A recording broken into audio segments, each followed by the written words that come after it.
Senator. our hopes po.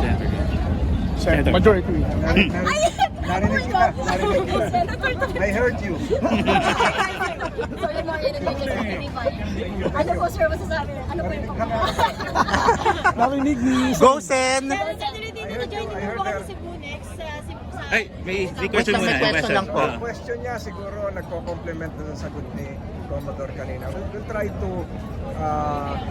make some incremental increases that would respond to current needs. The Philippine Coast Guard and the rest of the armed forces. Okay. May dagdag ko lang sir, no?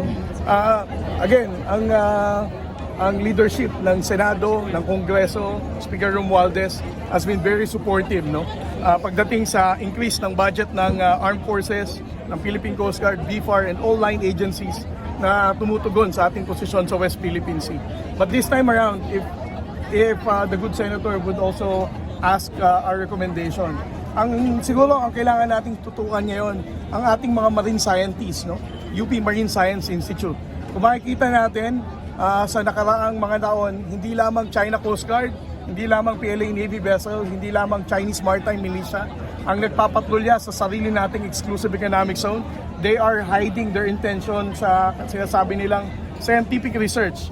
Ngayon, ang UPMSI, they have what they call the National Research Fleet, no? Yung NAR fleet.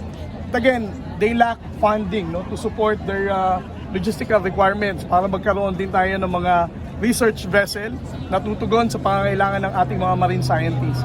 So this time around, I think it's about time that we support our marine scientists from the University of the Philippines. Mabigyan sila ng tamang budget para magkaroon sila ng sarili nilang National Research Fleet at magkaroon tayo ng mas malalim na pag-aaral na ginagabayan ng scientificong research, no? Para sa posisyon natin sa West Philippine Sea.